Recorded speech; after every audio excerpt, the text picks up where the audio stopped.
Well, hello there, my silly little gooses. Welcome back to another edition of the Midweek Breakdown presented by My Two Cents Podcast, hosted by G2. I am G2, and I'd like to ask every single one of you, how are you doing on this midweek? I hope everybody's having a great day. I hope everybody's had a great first start off of the week, and I hope this week ends off great for you as well. If not, again, continue to push forward, continue to look through this tunnel and see the light at the end of the tunnel. That's all I have to say. That's all I want people to continue to do. Just keep pushing forward. And trust me, you'll make it out. Trust me, when you hit that weekend and you'll get that sweet relaxation, you'll know, okay, I survived another week. You got more to go, but you survived. So again, breathe that in, take it in, and I want everybody to do well this week. Now, with that out of the way, I have to start the show off with some sad news. Actor David McCallum, best known for his role on a long-running CBS show NCIS, has passed away. He was 90. His son will put out in a statement, he was the coolest, kindest, and most patient and loving father. McCallum died of natural causes surrounded by his family at a New York Presbyterian hospital. CBS will put in a statement, David was a gifted actor and author and beloved by many around the world. The network statement would read, he led an incredible life and his legacy will forever live on through his family and the countless hours of film and television that will never go away. We will miss his warmth and enduring sense of humor that lit up any room or soundstage he stepped on, and as well as the brilliant stories he often shared from a life well lived. David McCallum is survived by his wife of 56 years, their 3 sons, and his daughter, and their 8 grandchildren. So I want to say rest in peace to David McCallum. He was 90, so I mean, he had a nice, long life.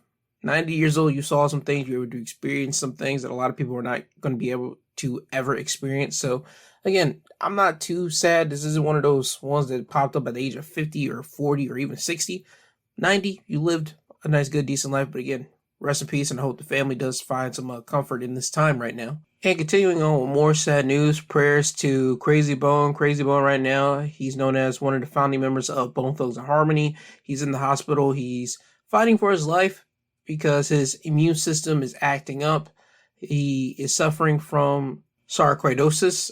I'm hoping that's how that name is said. It's a condition where the immune system overreacts, creating groups of cells to form clusters of inflamed tissue, usually in the lungs or lymph nodes. And according to Mayo Clinic, there is no cure for this, but its severity varies by person. In some cases, it may cause organ damage, like in the case right now that's happening to Krayzie Bone. They would state that Monday he had to go into another surgery for him. He's had 2 surgeries right now to kind of stop internal bleeding. And I hope that he's doing well. I hope that he's at least, whatever this condition is, at least he beats it. Because right now, unlike David McCallum, Krayzie Bone is 50. So if he passes away at the age of 50, that's weird. That's going to be sad for the hip-hop community. That's going to be sad for just people in general that love Bone Thugs-n-Harmony. But again, send your prayers to Krayzie Bone. I'm hoping that he beats whatever this situation is, because from one guy that has throat problems to another, myself here, anytime somebody messes with the throat, anytime you have problems with the throat, it's one of the most craziest things that you have, because everybody knows what the throat is capable of doing. If you can't breathe, you're kind of dead right then and there. You're at least trying to scratch and grab as much oxygen as you can. And if you have internal bleeding the way that he did, in the throat area and all that, that's not a good way. So again, prayers to him, and I hope that he beats whatever this thing is. Now, moving off of that, I want to talk to the people that's getting at Deion Sanders and the Colorado college team that he's coaching. Because from this year, as Colorado has been kicking up and doing their thing, they were gaining media traction. They were gaining people to follow them. They were getting people to actually just show up to the game. People were actually showing up. You had celebrities like Dwayne Johnson. You had Offset. You had Lil Wayne showing up when it was Colorado versus Colorado. That whole ordeal that happened not last weekend, but the weekend before that. You had people before the season even started when Deion Sanders was moving from Jackson State over to Colorado when he took the coaching job. People were already criticizing Deion Sanders for leaving Jackson State for his after all the promises that Deion made at Jackson State. But apparently there was certain things on both sides that happened. And if you watch the documentary Coach Prime on Amazon, he digs into that a little bit. But people were on Deion Sanders. People like Deion. People like his message. People like the way that he sends out this positive message of motivation to his college athletes. He treats them like basically his family.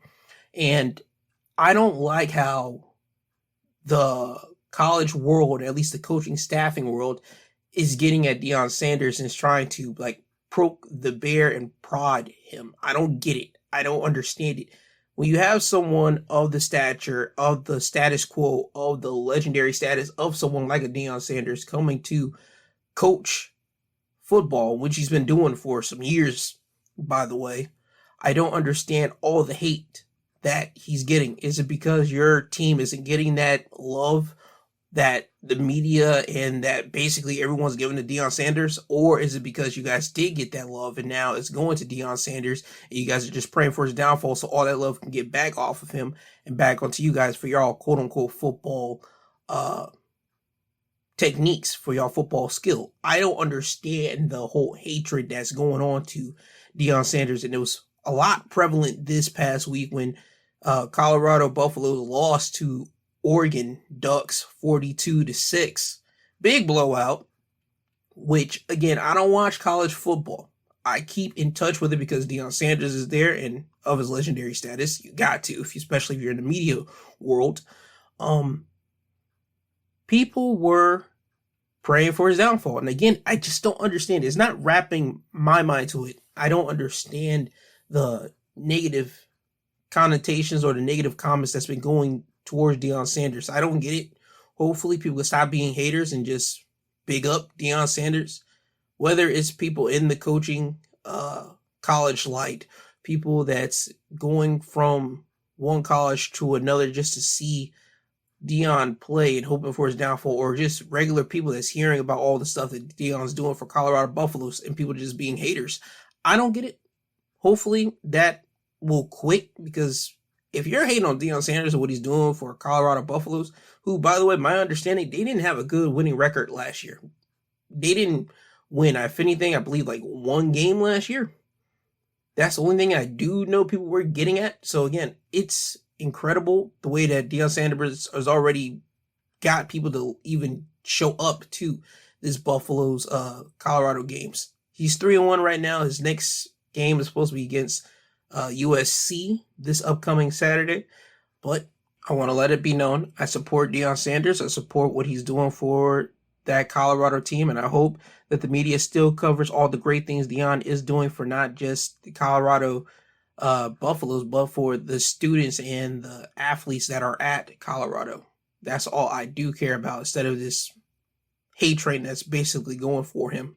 Now, moving over to professional football news, as this is more of a publicity situation. Travis Kelce, he and his Kansas City Chiefs, they end up winning their football game this past Saturday. And the biggest thing that came out of that was Taylor Swift being there to almost like she's supporting Travis Kelce.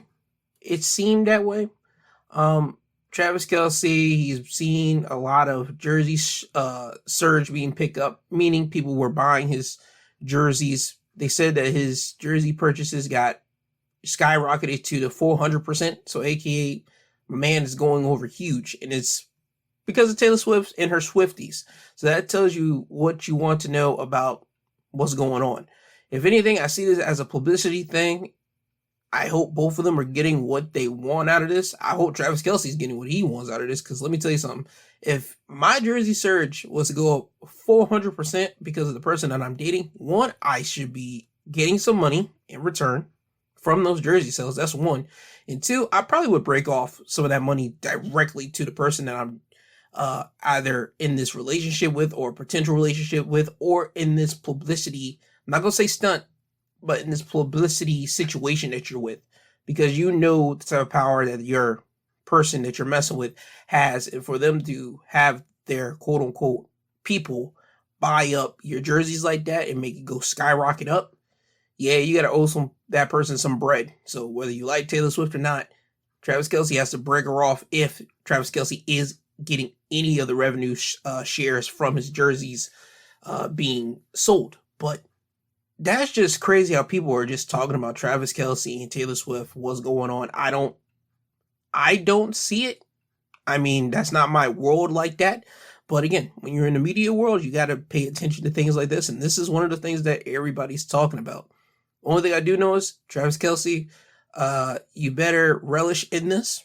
And if you are dating Taylor, make sure you don't do anything wrong, because guess what? You will be one of her next songs that she writes about, buddy. And if she talks about you in a dirty way, bro, you are going to be dogpiled. You are going to be crapped on. And I'm pretty sure you know that. So do what you can. Don't be stupid. Don't do anything crazy. Because again, if you do Taylor Swift dirty, you're going to get crapped on, bud, in one of her songs. And trust me, when you got a big fan base the way that Taylor Swift has, because you just saw, as I said, and what the media has been talking about, your jersey being popped up to the 400% market up. Best believe you're going to get your team and you are going to get your backs kicked in by the Swifties if you do anything wrong to Taylor Swift. That's all I got to say about that. Again, enjoy your time. I hope you two just have fun. Y'all do what y'all do. Whatever this thing is, do what you want. Now, over to the last thing, WGA, the Writers Guild of America. It has been said that they have reached a tentative deal with Hollywood executives, and nobody knows what is inside this deal yet. It has not been made public. Only thing that we do know is that they have made a deal. It's been struck on a Sunday, and I'm glad that they got a deal done. We can say with great pride that this deal is exceptional, with meaningful gains and protections for writers in every section of the membership. So the writers, hopefully they get more revenue. That's all they ever really cared about. They want more money. They want to make sure that they're safe. They want to make sure that they're able to live, and also probably have some protections, because everybody was worried about, again, artificial intelligence basically replacing them and taking their job away from them. But it seems that they made a deal, some type of deal. Hopefully the writers are okay with this. I think they still say they got to go through a board to even see if they even going to agree to the deal, quote unquote. But again, I'm not in this whole association. I hope that they're able to get what they want out of this. But the writers, now they have a deal, a tentative deal. But on the other end of the spectrum, the actors, SAG, they don't have a deal right now. They're still on strike. And as of right now, at the time of this being recorded, video game voice actors and motion capture performers, they could be going on a strike too, because this comes from Reuters. They are authorizing a strike if negotiations on a new labor contract fails, and this will set up the stage for another possible work stoppage in Hollywood. Now, there's supposed to be some talks with gaming companies and this union today that I'm recording this on a Tuesday, but you're going to be hearing on this on a Wednesday. Hopefully there's no strike. If there is one, I'll bring it to you on a Sunday and give you some updates on what's going on with it. But that's just crazy. I don't understand how voice actors and motion capture people aren't getting paid like that if they're needing to be a strike, because video games is a hot business. That's one business that should never ever see a downfall in anything, because video games are constantly being produced, constantly being made. So for them to now say that they're about to go on a strike like this if a deal isn't made, that tells you that, again, Hollywood is one of the nastiest places in the world, and people just want to keep the money to themselves. And if you are one of the key people to help a game being made, you need to be paid. You need to be paid what you're worth. Not going to say that in a bad way, but if you're the main character, pay that person main character money. If you're the side character, pay that person side character money. And if the fan base likes that side character, well, then guess what? You give them a little bump, because guess what? Your fan base likes that side character. That's all I'm trying to get at here when I say things like that. Pay them what they're worth. Don't try to undercut them. Pay them what they're actually worth. You know what it is. Don't be a douche. Don't be a dickhead. payment. So again, I'm not certain what's going down. There could be no strike by the time you're listening to this. It could just be water under the bridge by now, or there could be now the video game people are going into the strike with SAG, but we'll have to wait and see. But the actors, they're still on strike. The writers, it seems that they're cool. So half of Hollywood has gotten their business straightened with the writers. The other half with the actors now, they got to work on that. So Hollywood, you're still in a 50% rate of doing what's best for business, but it's better than that 0% that you guys were on last week and months ago. So I'm glad that the writers are good, but the actors, I hope they get paid, and they get paid what they're worth, respectfully. Now, with that being said, I do want to say this. If you guys have not seen the Continental, and I'm not getting paid for this, this is not an ad, this is just me telling you what I liked. If you haven't seen the Continental, I would say go watch it. If you liked anything about John Wick, I would think you would like this one. This is telling you about the precursor before John Wick. So it's basically telling you about Winston and how he got himself into the Continental, that type of business. I enjoyed it. They say it's a 3-parter. I saw part 1, part 2 is supposed to be coming out this week, and then part 3 is supposed to be coming out the next week after that. So it's a week thing, but it's only 3 parts. The first part is like an hour and 25 or an hour and 30 minutes. I think you will enjoy it if you like the John Wick franchise. But again, I thoroughly enjoyed that. And go watch that on Peacock. Again, I'm not getting paid. It's just something that I enjoyed, and I think you guys will enjoy it as well. Now, having said all that, it's time for me to get you guys out of here. But before I play your song of the week, I do have to self-promote. If you did not listen to my Sunday episode that happened Sunday, it is called More to Come. And also, if you watch professional wrestling, I do talk about the happenings that happened last week in the Saturday episode of your Wrestling Highlights of the Week. I do have that episode out as well. So if you have not checked those 2 episodes out, go and listen to those right now. Now, with that out of the way, it's time for your song of the week. Your song of the week for this week, it is coming from Joey Valence and Brae. It's called Dance Now. It's a stupid song, but I enjoy it. I hope you guys will enjoy it as well. So, Joey Valence and Brae, Dance Now. Hey, get up and dance, man.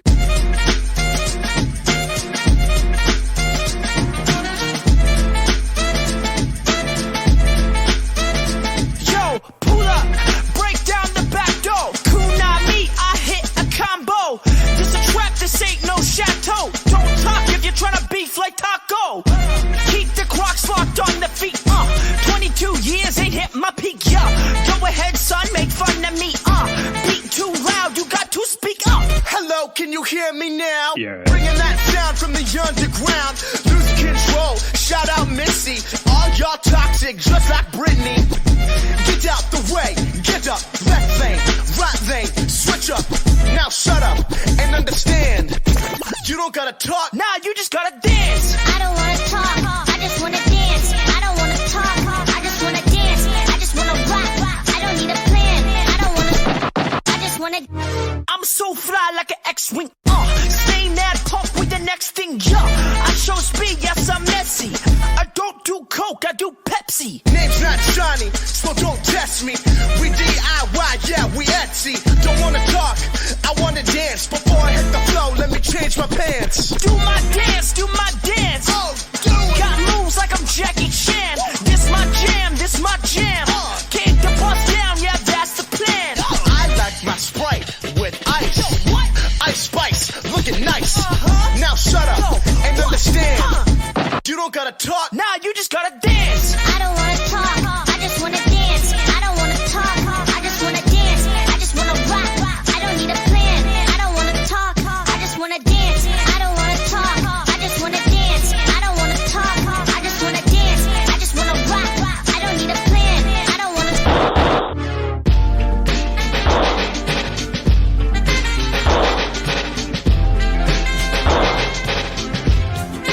Man, shut that shit off. Let's get back to the real stuff.